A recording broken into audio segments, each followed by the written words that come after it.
Welcome to the leading podcast for long-term weight management. Subscribe to the podcast so that you don't miss an episode. You can connect with Jenny on all social media channels. You can also sign up to the newsletter to receive frequent content and tips for weight loss success. Hey guys, welcome to the Power Over Food podcast.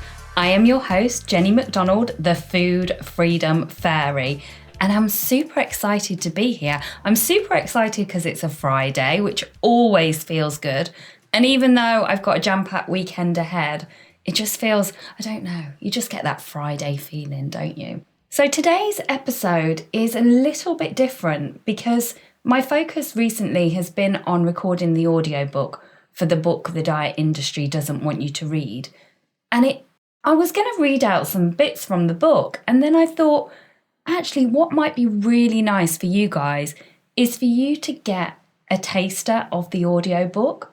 So I have asked Cameron, who is currently editing the audiobook, to actually release the introduction to the book and chapter 1 to you guys as this week's podcast. So that means you get to listen to the introduction and chapter 1 of the audiobook completely for free ahead of its release date. Now, we're working on the edit, so it is going to be a few more weeks, maybe late February, early March before it's released, but I just thought this would be a nice to do, and I'm really hoping that you really enjoy it. So that's what's going to be happening on today's podcast.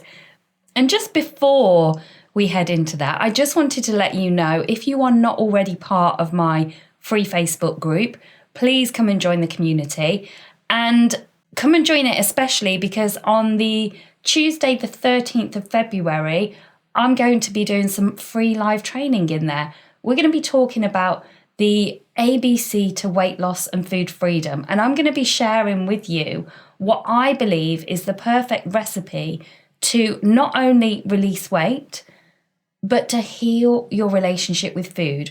Because I know for many people listening, the ultimate goal is weight loss, but it's also food freedom. And as I always say, when you find food freedom, your weight will naturally align when you get that balance. But when you are constantly striving for the weight loss and counting and trying to juggle life and beating yourself up when you eat the wrong food and all of that stuff, you go round in circles. So we want food freedom in order to have that optimum weight loss. So please come and join me in the Facebook group. And for now, enjoy the start of the book the diet industry doesn't want you to read. Introduction. Lose a stone in a month. 3 simple steps to shed pounds quickly. Drop a dress size in 2 weeks. The only diet for rapid weight loss. These words used to excite me, and I would fantasize about the possibility of finally losing weight with speed and ease. If I could just stick to it for a few months, my life would be so different.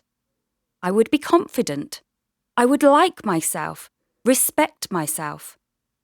I could apply for a new job, find a loving partner, and most importantly, food would no longer control me. Or so I thought.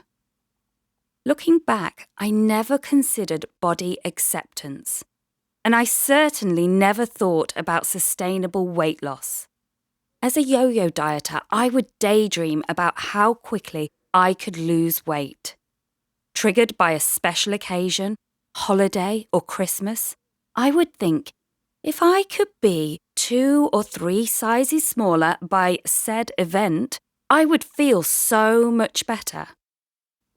But that event came and went, and I was still a size 24, struggling to find clothes to fit. I didn't think about the long-term goal of having a peaceful relationship with food. But you don't, do you? When you are suffering in a body you hate, all you want to do is take that pain away, and you will go to any lengths. From starving yourself, eating foods you hate, taking weight loss medications that leave you in embarrassing situations, If you know, you know. Paying a fortune for fat-dissolving treatments, and even the last resort, surgical procedures. The healthy eating message used to really annoy me. I would roll my eyes at someone who told me to just eat healthy food. Yet now I understand the simplicity of nourishing your body. It took me a long time to get to this place, though. I had to work through a lot of other stuff. First, I had to accept that it was my responsibility and mine alone to get myself out of this situation. If there was going to be real change, it had to come from me. I had to find my inner strength, to learn and develop my relationship with myself as much as with food. I had to be brave enough to let go of unhelpful beliefs around food and be loving and compassionate towards myself as I evolve to where I am today. It has been messy. There have been tears, a lot of tears, and beautiful light bulb moments that have opened up my world. It has been a learning process, and I will always be learning. I am definitely not perfect when it comes to food. But I don't want to be. What I want and what I finally have is to be able to eat absolutely anything without guilt. Be free to say, no thank you, if I don't want something or I am simply not hungry. To be in tune with my body's needs. To have a dessert even if no one else is having one. To eat cake on a Monday without thinking I have ruined my week. To have complete food freedom. And this is what I want for you. Food freedom.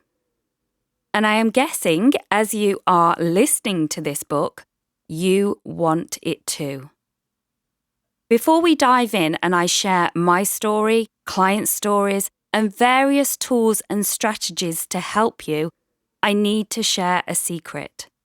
I don't have all the answers, and I can't fix you. I once had a client who told her friends, Jenny can fix me. She will reprogram my brain. Nope, I can't do that, but you can. It might not happen overnight, but with some small tweaks, you can feel completely different about yourself and food. I started working on my relationship with food in 2004, and it is now 2023. However, many of my powerful learnings happened in the last 4 years, despite months of counselling and working within the weight loss industry since 2005. I now have a variety of tools I use myself and with my clients, and my aim is that you can use this book to get ahead a little quicker than I did. Having said that, there is also no rush. This is a process. Think of it as learning a new skill.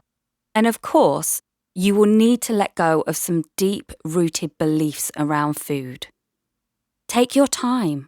Try not to focus on the end goal. Just enjoy the journey. I have written this book from my point of view, and I will share examples from women I have worked with. However, having also worked with over 60 men, I know many of their challenges with food are the same. However you identify, if you have a difficult relationship with food, I hope you will find this book helpful. And as for the title, yes, I chose it to catch your attention. I chose it in the hope that my readers would devour the contents of this book and never feel like they have to diet ever again. It is a long way off, but I would love dieting to become a thing of the past so that future generations can live in harmony with their bodies and with food. This book encourages you to forget all of the dieting rules you have ever heard so that you can find your own path with food. Hence, why the diet industry doesn't want you to read it. I can't claim to be anti-diet because I originally had great success using diet products and selling them in a previous life. In fact, a meal replacement diet saved me from a spiral I had been stuck in for a long time. It allowed me the space I needed to step back from food. After my initial weight loss, I went on to work with meal replacement diets for many years. However, unless you are in the minority, embarking on any type of diet is pointless without some considerable mindset shifts and inner work. Unfortunately for some, dieting perpetuates disordered eating. I feel sad that I worked in this industry for so long before I recognised this. I can now see this was because I was still dieting myself, without realising it. Once my eyes were opened, I decided to close the doors on my thriving diet business and offer support through habit change coaching, deep mindset, and energy alignment work.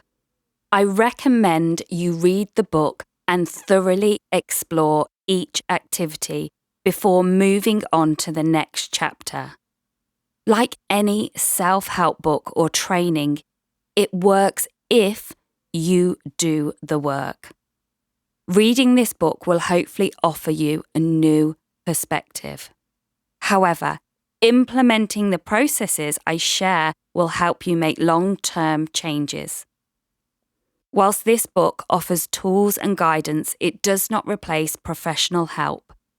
Our individual journeys with our relationship with food vary, and if you feel you would benefit from further support, I encourage you to reach out to an appropriate professional. In the back of the book, you will find lists of charities and organisations that provide advice and support. Chapter 1. This is me. My story. I sat on the bathroom floor sobbing. It was 7 a.m. I pleaded with my mum. Please don't make me go to school today. I felt hopeless. I was, and I hate the word, the fat kid at school. That day I wasn't strong enough to face the torment. That day I couldn't face the comments such as tree trunk legs, fatty, or my unchosen nickname, Big Mac. It was also swimming that day, which meant the whole class seeing me in my swimming costume and undressing with 15 girls, all of whom seemed to be perfectly formed for their age. My clothes were homemade trousers because my legs refused to fit into normal clothes. Occasionally I pushed myself, told myself I didn't care what the others thought, and wore a knee-length skirt. On those days, I usually ended up being late for school as I would get halfway and walk home to change. The brave juice would run out, and the thought of the torment and others staring at me got too much. As my mum held me, she vowed, once again, to help me. She said we would work together and do whatever it took to get my weight down, to help me feel normal. She would cook me different foods, make sure I had smaller portions, and we could exercise together to burn off calories. We signed up for a slimming club in a church hall. Looking back, I am sad and appalled that they accepted me as a member at such a young age. Moments like this were just the beginning of my dieting journey. I was 11 or 12. Little did I know then that my tricky relationship with food would stay with me for life. Little did my mum know, she and I were now fully signed up to the dieting culture, and we had joined my nan, a lifetime member. And for most, once you are in, you can't get out. It's like there is an unwritten pledge never to leave. I didn't know that the food restriction would trigger years of secret eating and a lifetime of questioning, counting, judging, and worrying about everything that passed my lips. Over the coming years, I occasionally found smaller versions of me, usually from strict rules around food and leaving the gym in a sweaty mess. But by the time I reached 26, after 14 years of dieting, I was a size 24. In November 2004, something changed. From somewhere, I found the strength to try again. I often say this strength came from being in a really low place. If I am honest, I was pretty miserable with my life. I had landed what I thought was my dream job in a local theatre. But my manager wasn't approachable. I didn't feel supported, only criticised. I would come home upset and desperate to leave. My confidence was at rock bottom, and my creativity disappeared. I hated who I had become with food, but it seemed to be the only thing that comforted me. Fortunately, this time things were different, because I had decided to work on my relationship with food whilst losing weight. I attended cognitive behaviour therapy sessions to help me explore my eating. Alongside this, I followed a very low-calorie meal replacement diet. I ate a combination of shakes and bars and drank water and black tea. Now, this type of diet is not for everyone, but for me, I needed and wanted a complete break from food. The weight came off quickly. It felt great to finally be in control, rather than food controlling me. For 6 months, I didn't eat conventional food. I lost 6.5 stone and thought my problems were solved. That was April 2005, and whilst my weight has stayed relatively stable over the years, I didn't realise until around 15 years later that I still had what I would call a disordered relationship with food. The years of dieting had taken their toll, and the behaviour I developed around food was ingrained. To the outside world, I had cracked it. I was managing food. I was successful. But my new habits of under and overeating were taking their toll. Lipedema. I also didn't know I had a connective tissue disorder affecting my body. Despite the weight loss, my legs were still huge. I reached a UK size 8, yet my lower body was still a size 14 to 16, and I could only wear wide leg trousers. My legs were, in my eyes, abnormal, ugly, and unsightly. I never went swimming, even though this was the one thing I longed to do, and I had assumed I would feel able to do it once I lost the weight. The following year, in 2006, I was diagnosed with lipedema, an abnormal collection of fat cells in one or more area of the body, often characterised by larger legs and buttocks, but depending on the stage and type, it can also progress to other areas such as arms and stomach. Over the years, I have noticed this progression. Sadly, this condition is often misdiagnosed as obesity. Women worldwide are living with lipedema and are entirely unaware they have it. Very few within the medical profession have experience or knowledge of the condition. Before my diagnosis, 2 plastic surgeons whom I had approached for a thigh lift had turned me away and told me I needed to lose more weight. I was fortunately diagnosed by the 3rd surgeon I met. Until that moment, I assumed it was my fault. If I hadn't got so big, I wouldn't have these awful legs. I thought if they removed the loose skin, my legs would at least look a little more normal. It is thought that it affects around 11% of women, but the lipedema community believes it is much more.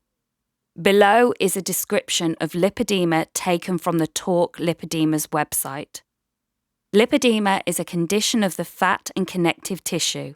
It mainly affects women and often starts to develop around late childhood, puberty, or times of hormonal change. Most people first notice changes in the shape of their legs and ankles. Some possible signs of lipedema. Fat tissue changes affecting the legs, buttocks, hips, tummy, abdomen, and/or upper arms. Fat bulges developing around the knees or at the top of the hips, for example. Changes are usually equal on both sides of the body. Body may look out of proportion. The upper body is smaller than the lower body. Waistline may be narrow in comparison to hips. Feet and hands may not be affected. The area may bruise easily with broken blood vessels and/or varicose veins. If you feel you have lipedema, there are support groups. Some are listed in the back of this book. If you are fortunate enough that your GP is aware of the condition, then you are already ahead of most. There is literature available that you can take to your GP. If you are based in the UK, please contact Lipedema UK and Talk Lipedema. Other countries have their own charities and support networks, and the lipedema global community is growing daily, particularly online. I have listed some online support groups at the back of this book. Fortunately, over the past few years, there has been more research into treatment options. As lipedema fat does not respond easily to conventional dieting and exercise, it was once thought the only option to remove the lipedema fat was liposuction. However, there are women proving that dedicated self-care routines in the form of dry skin brushing to aid the lymphatic system, massage and compression, alongside anti-inflammatory diets and specific exercises such as swimming, rebounding and strength training is a more conservative way to treat the condition. So, did lipedema drive my weight issues? Would I have managed my relationship with food differently if I had known I had the condition? I don't know. Maybe, maybe not. I wonder if my condition would have been an excuse to stay stuck. Would I have thought, I can't do anything about this? Especially as lipedema patients are often told they can't lose weight and their only option is surgery. If I had been told this, would I have even embarked on my weight loss journey or considered working on my relationship with food? Becoming a coach.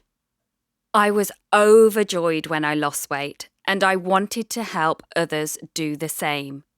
If I could conquer the one thing that had held me back for all these years, anyone could. I wanted to show other women the way out of the destructive cycle. To show them weight loss isn't about restricting food, but about self-worth, self-love, changing beliefs, managing thoughts, emotions, and our relationships with ourselves, others, and food. So in 2005, I started working with a dieting company. I also trained as a weight loss coach using CBT, cognitive behavioural therapy, and TA, transactional analysis, to help my clients explore their patterns around food and how they could make long-term changes. I spent 10 years running small groups and supporting over 1,000 ladies and quite a few men in changing their relationship with food. Within this setting, my clients could share their journey with others experiencing the same challenges.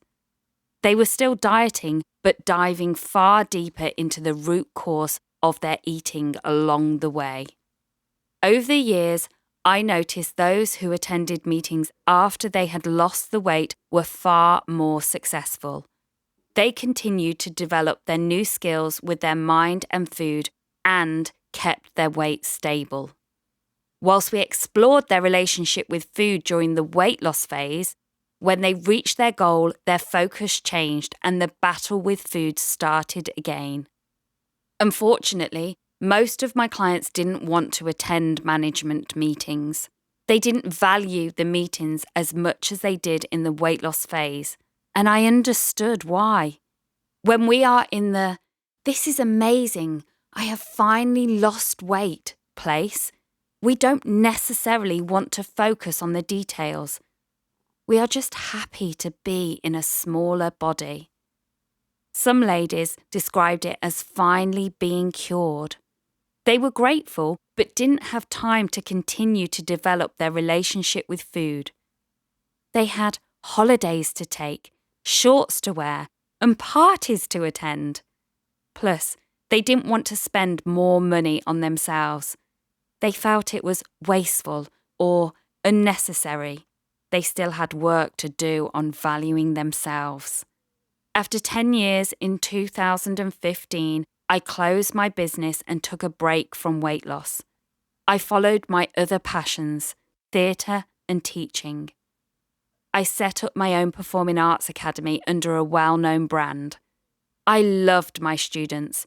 It was such a joy and an honour that parents trusted my team and me to teach their children. I thrived during productions and the buzz of live performances. But I missed helping women like me. I felt my purpose was to share my experience and knowledge in weight loss. I started to work for another diet company alongside my academy. And this was when I spotted the disconnect between diets and dieters. I couldn't believe I hadn't seen it before. How was it possible that so many women, like me, thought a diet was their only solution? And what's more, that it was solely their fault when they didn't have the willpower to stick to it. I had to help these women see that it wasn't necessarily the answer and there was another way. I began to make my way to where I am now, building my coaching business. I sold my academy and said goodbye to my 160 incredibly talented students. I decided to become a certified and accredited health and life coach. I am big on self-development, and I felt this would enhance my work and the skills I had to offer clients.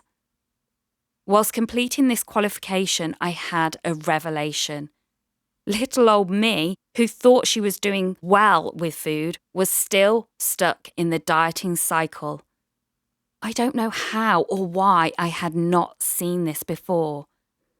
And I guess it developed over time, but I realised I was under-eating all week to save all my calories for the weekends. I can see how this started on a much smaller scale many years ago in a logical attempt to keep the weight off. Having a more indulgent night on a Saturday when I was out with the girls was my thing. But this had now escalated to me standing in the kitchen at 9 p.m. on a Sunday thinking, what else can I eat? I have to be good tomorrow. Thankfully, I explored this further. And I learnt that when I stopped restricting my food during the week, I was far less likely to want to overeat at the weekend because I didn't feel like I had deprived myself Monday to Friday. I am sure I learnt this many years ago, but like all things, it is simple and makes complete sense when you are ready to hear it. I also revisited my own nutrition, or as I like to call it, eating to nourish my body.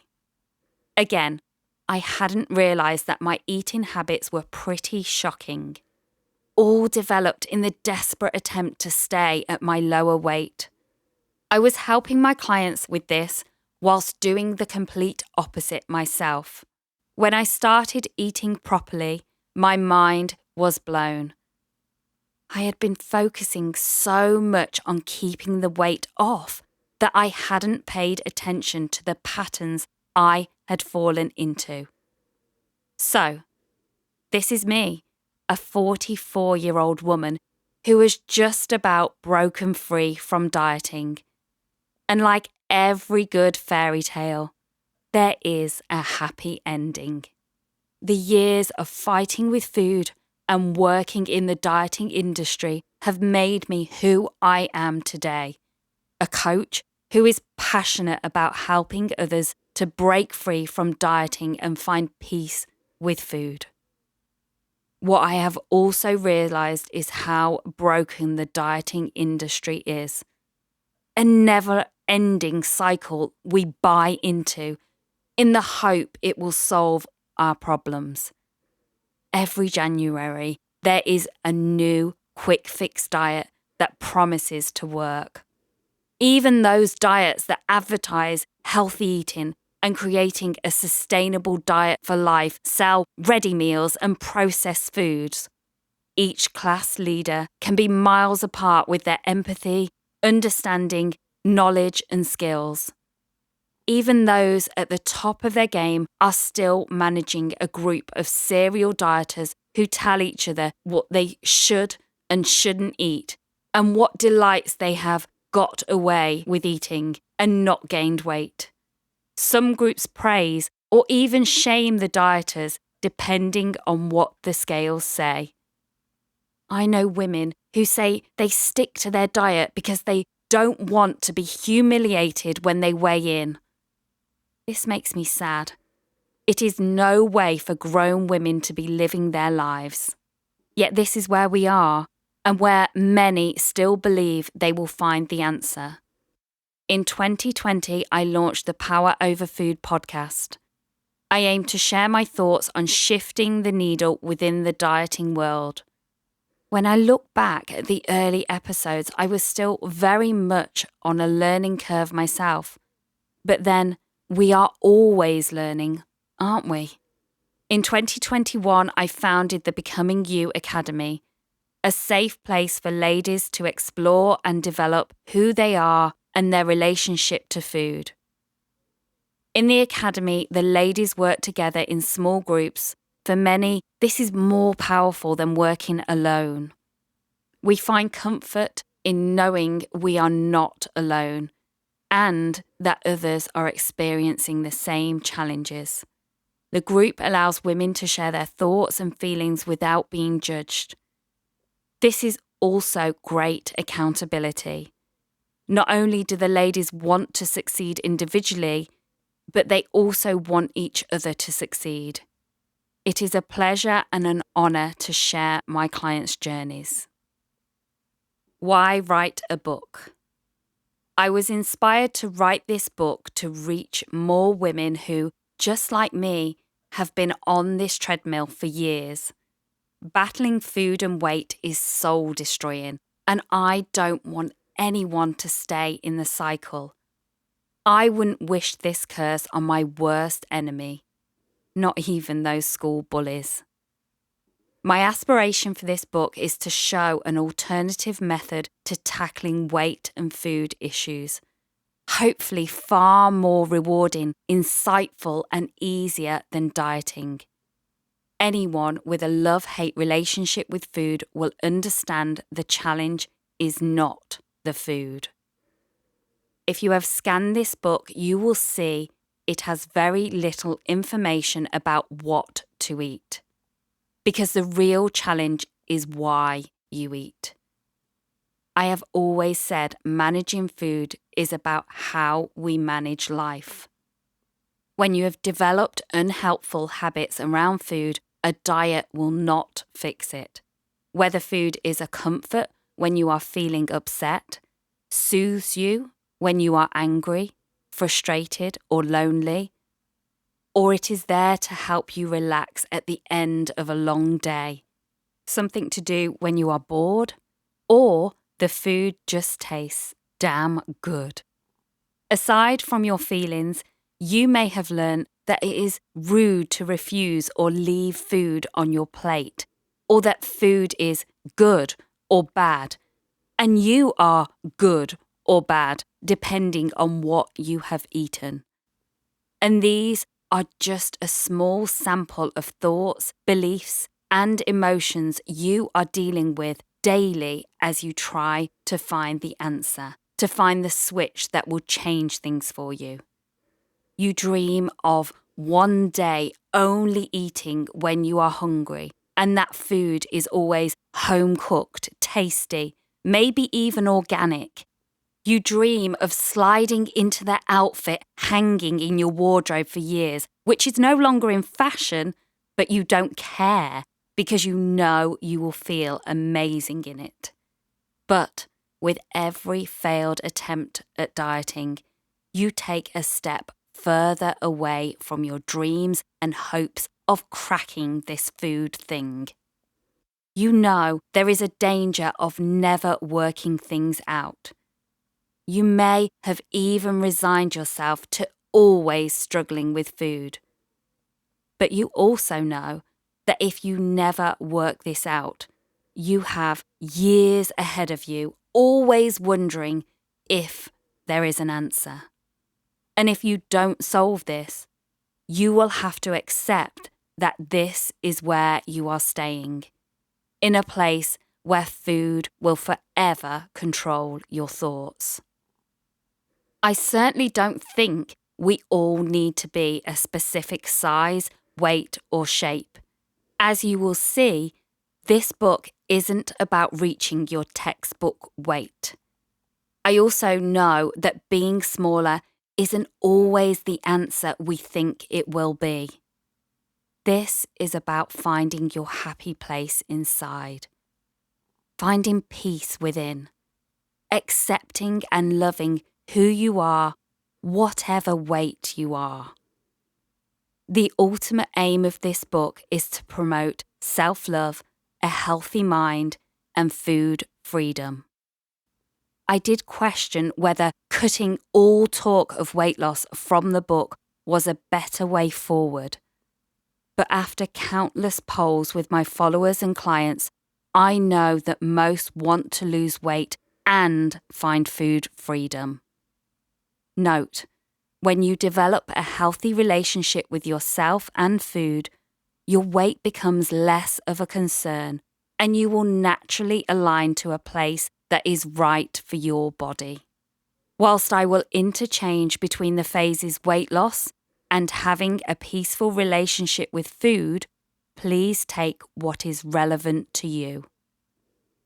Aside from those who buy this book for their own journey, I also hope my book is read by partners out there who have a perfectly healthy relationship with food and can't quite understand their other half's continuous battle. Maybe this book can help you with a new perspective on why it isn't as simple as just eating less. And for the awesome personal trainers who are passionate about helping their clients but just can't understand why they won't stick to their meal plan, maybe this book will offer a deeper insight into our battle. A life without dieting. The best bit?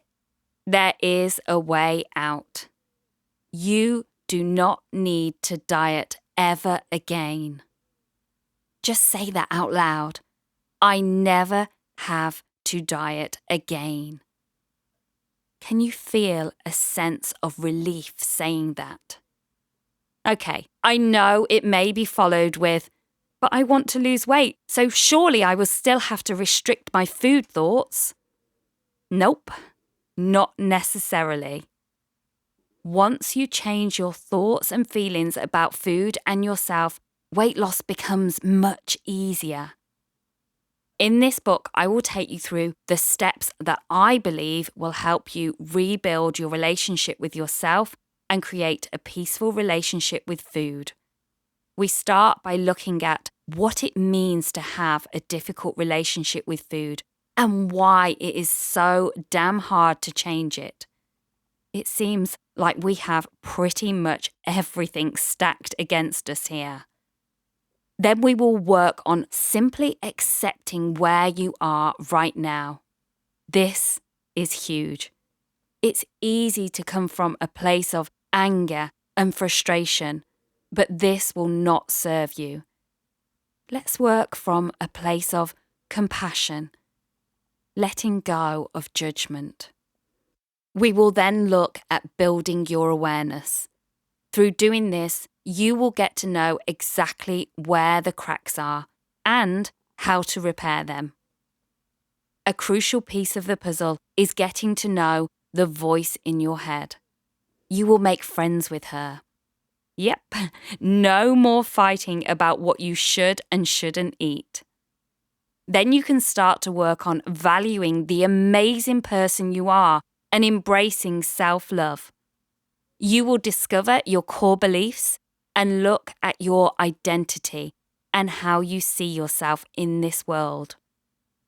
I will also share a simple energy healing technique that you can use to release unhelpful beliefs. Before we touch upon the food, you will evaluate your relationships and lifestyle choices. As I said before, food is only a small part of the process. You already know what to eat. And believe it or not, your body knows what it needs. My guess is that you have stopped listening to it, not intentionally. You just can't hear it with all the current diet noise. When we look at food, you are simply going to play and experiment with your eating until you have everything you need to serve your body. There is no meal plan, only information and invitations to explore. You will not give up any food unless you choose to. I prefer to add in food rather than take it away. I will also touch on goal setting, values, willpower, motivation, stepping out of your comfort zone, and the obstacles that get in your way. By the end of the book, you will have a toolkit that will help you not only with food, but in all areas of your life. So, are you ready to start your path to a healthy, happy, balanced life? Yes? Then let's do this.